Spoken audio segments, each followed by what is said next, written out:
Hi mga seswang, welcome back to my YouTube channel. So and finally, maaraw na.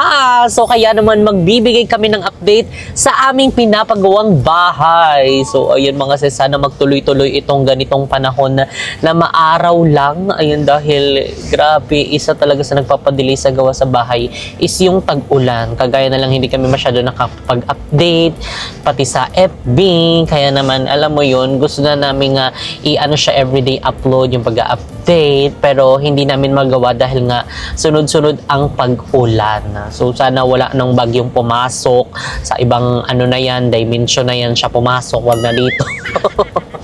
Kasi nga hindi tayo makapagbigay ng update. And syempre nahihirapan din yung gumagawa sa bahay kasi nga 'di ba hindi nila na-full na gawa yung paggawa. Minsan ilang oras lang sila kasi nga grabe yung sunod-sunod na ulan. Minsan hindi na humihinto. Pero ayan, ngayon is medyo maganda naman ang panahon. So kaya ngayon is magbibigay tayo ng update dahil maaraw na. So kaya naman andito na kami mismo sa area. So niikot lang namin kasi ang dami na ding mga nagsitayuan ng mga bahay. Ang bibilis lang mga sis. Ano ba yan siya? Lego? Magi. Hindi ka magli-Lego dyan. So, update na lang namin kayo doon mga ses. Bye! So, ayan mga seswang, finally, andito na tayo. And ayan kung nakikita nyo mga seswang, ayan na po ang ating bagong bahay. Pa-third floor na po siya mga ses. So, talaga namang ang ganda ng panahon ngayon. Tirik ang araw. Talaga nakatutok sa atin. Pero hindi tayo magre-reklamo kasi gusto natin ng araw.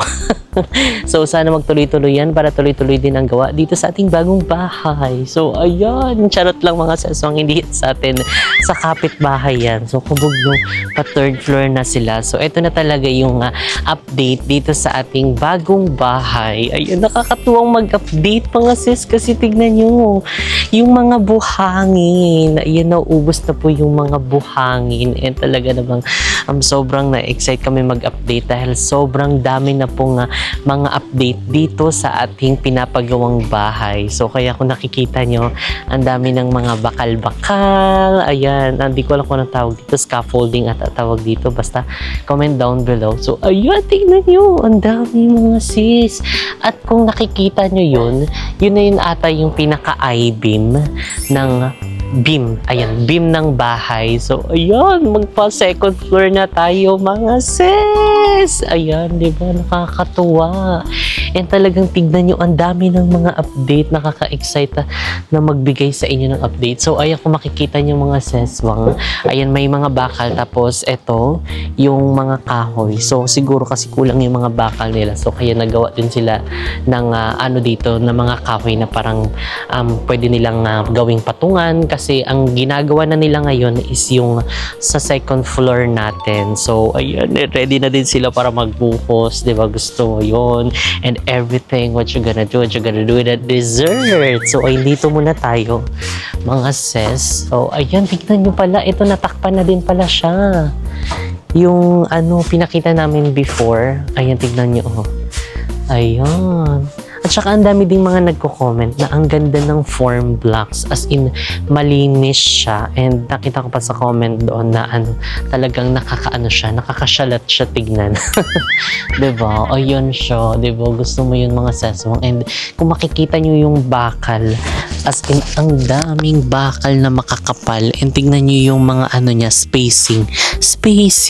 Tignan nyo, hindi magkakalayo, talagang sakto lang yung niya, yung agwat niya na talagang masisecure yung mga bakal at talagang matibay. Kitang-kita mo naman yan, 'di ba? So, ayan, tignan nyo mga seswang, plan pa nga sana namin na maglagay ng butas dito para nakikita namin yung kaganapan doon sa parking, 'di ba? Para kapag silip-silip, ganyan, ay andyan na sila, ay andyan na, may darating, ay may bisita.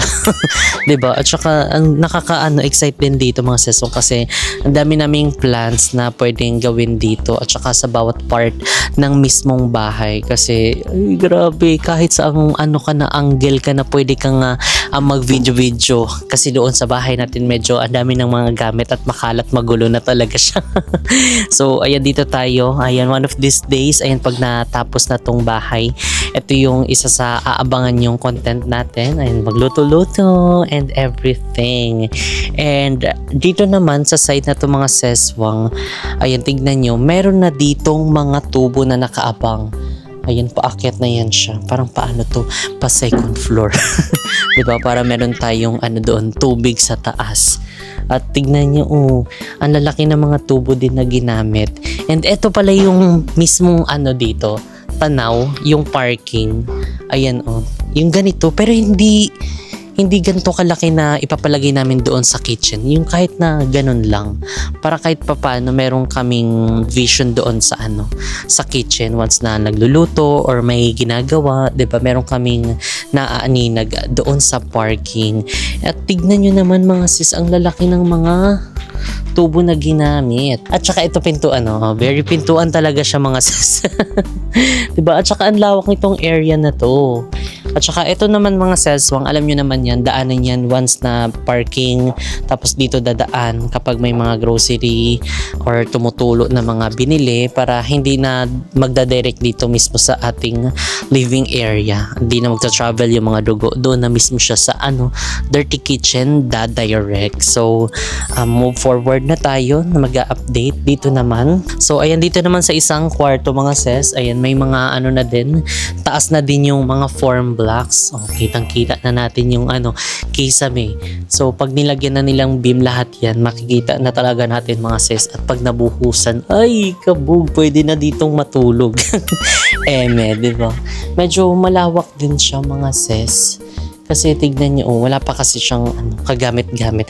At saka isa sa plan namin kapag nakalipat na kami dito, hindi kami masyado bibili ng sobrang daming gamit. Kasi lesson learned doon sa House of Blessing, kasi sobrang daming gamit namin. Kaya kapag marami ka palang gamit, makalat at saka sisikip na siya tignan. So, tama lang yung mga yung mga kailangan at saka yung hindi naman masyadong kailangan, wag na natin masyado bilhin kasi lang siya, pampasikip at saka kalat lang din siya sa bahay. So, tayo sure, 'di ba, pag nalamanan na to, 'di ba, parang ang saya din mamili. Pero yung budget, parang hindi masaya pa. Hindi pa tayo maka-control. So, next naman, dito tayo mga sis. Ayan. Dito naman, simula yung mag-update. So, pasok! So, currently, actually, nasa second phase na sila ng paglalagay. Kuya, beam yan, no? Oo, Beam? Ayun na, beam na nga talaga siya. Bukas na yan. Bukas na. Marami pa, Pati ganun pa, no? Pag ganun. Oo nga. So, medyo marami-rami. Kasi syempre kailangan konektado yung mga poste dito. Syempre, hindi lang naman paikot yung beam dyan, guys. So, kunwari ito. Ayan. Kailangan i-connecta nila yan doon sa may kabilang poste. So, paano ko connect? Hindi pala siya magkadugsong. So, ganun. Kailangan konektado yung mga beam. Pero, mabilis lang naman, hopefully, pagka nagtuloy-tuloy yung araw talaga. Kasi yun lang talaga yung pinaka-bottleneck nila sa paggagawa. Mabuti nga yung mga buhos dito, yan yung mga form blocks natin, is madali lang matuyo yung mismong nasa loob niya. Nagagawa naman ng paraan kahit papaano pag nag-uulan-ulan. So, ayan na guys. So, ang taas na yung last na update namin dyan guys, is parang isang layer pa lang ata. 'Di ba? So, kaya pala yun yung purpose nila dito. Ayan yung pinakaunang layer na to. Yun yung purpose nila. Para may pagpatungan pala yung form blocks na ginagawa nila. Slater yang. Pero ang ganda niya. Na-appreciate namin yung kinis nung yung mismong form blocks. Kano kaya yan kada isa? No? Mukhang mahal, pero syempre, thank you so much JPSI Design. So, if ever pala guys na interested kayo magpagawa ng mga bahay, pa-renovate, buildings, and mga commercial lots, so pwede kayong magpagawa. Ayan, i-email nyo lang or message nyo lang ang JPSI Design and gamitin nyo ang promo code. Joke lang. So, ayan. So, paikot na sila, yun natang uunahin nila for the tie beam and then saka mismo sa loob. So, dito naman tayo sa pangalawang kwarto. Pwede na tayong pumasok, guys. Ayan. So guys, pasensya na kung medyo ganun pa rin same pa rin yung mismong ano. Pero at least kahit pa paano, yung update natin is tumaas na rin yung mga form blocks na nailagay. I think ito na yung pinaka-height nung nung mismong bahay. So yan na yun. Hindi na ata sila magdadagdag ng isa pang form blocks kasi mataas na siya. So ayan, meron ditong butas. So hindi ko alam kung anong ilalagay dito. So abangan nyo na lang. Dalawang butas siya. Diba? Pinto ata. Puro pinto. Dalawang pinto. Ito, pinto din. Puro pinto na lang siya. Pinto na lang talaga siya. Ayan, diba? Oh. Tsaka matibay ito guys, yung form blocks. Hello? Matibay ang form blocks guys. Kaya highly recommended din siya. Actually, may nag-comment doon na same daw na ginagamit ng form blocks sa kanila. So, hindi talaga tayo magsisisi pag form block. So, tara na. Dito na tayo mag-update. Ayan. So, dito sa part na to guys, naglalagay na rin sila ng mga... Ang tawag mo dito ba? Scaffolding. Ayan. Para sa ating ikalawang palapag. Diba? So, yun lang talaga yung yung dalawang poste na yun. Oh. Dito kasi guys, hindi ka po pwedeng hindi sumunod sa approval ng developer. Otherwise, ma-forfeit yung binayad anong tawag mo doon? Bonds. So, syempre ang laki-laki din ng bonds dito guys eh. So, hindi naman po pwedeng ma-forfeit yun. So, kaya sinunod na lang natin kung ano yung gusto ng developer. Pero sa ibang bahay dito, ewan ko, parang hindi nila sinusunod. Sayang din, di ba? Pambili din ng furnitures, tsaka mga kung ano-ano. So, medyo malaki-laki din. Kaya, hindi natin nasa-sacrifice yung mismong bonds para lang makaano siya, ang tawag dito. Para lang mas gumanda for aesthetic. Ganun din naman.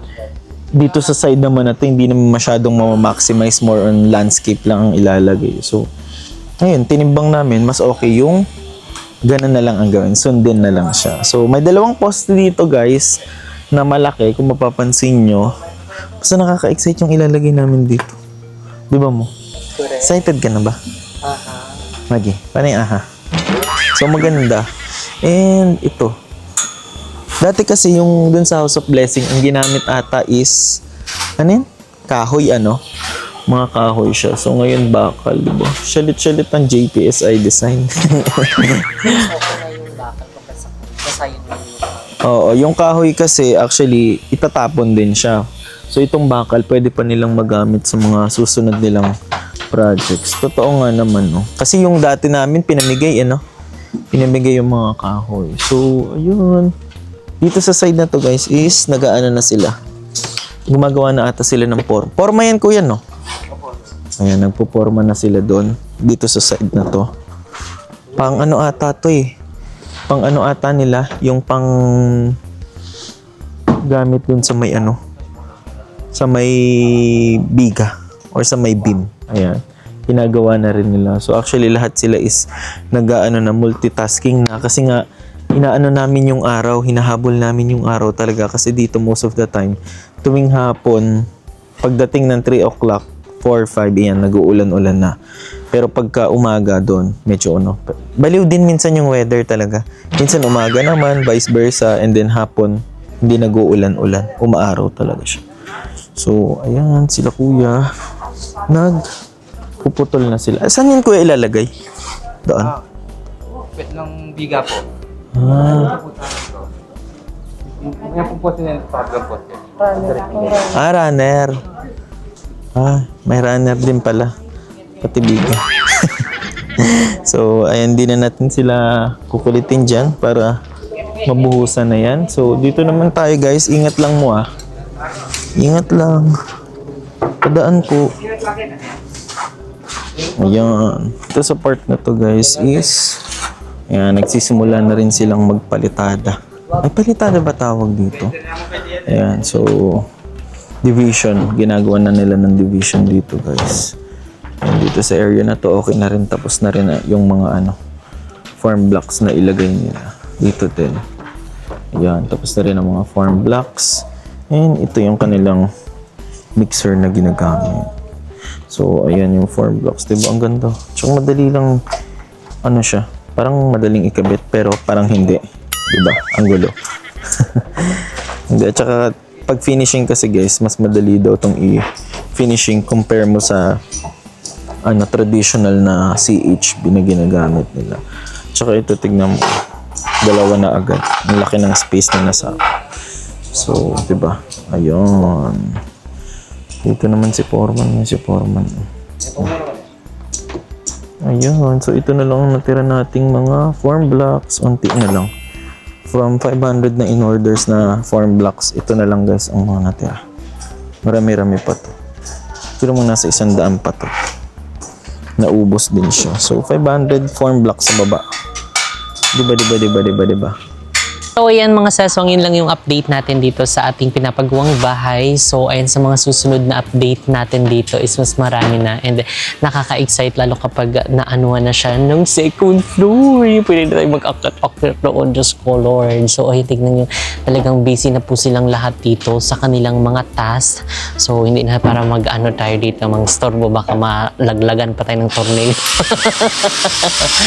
So ayan mga seswang, ang ating mga update sa lahat ng mga aantay ng update dito sa ating bahay. Ayan, and syempre ang ating iba pang mga ganap. And also thank you so much JPS iDesign. Ayan, dahil sila yung aming napagkakatiwalaang contractor dito sa aming bahay. Ayan, talaga na mga ere-eretso ang kanilang paggawa. And ayan, tignan mo, di ba nakakatawa kasi nung nakaraan wala pang mga ganyan, pero ayan na yung pinafocus nila, maglalagay na sila dito ng mga beam.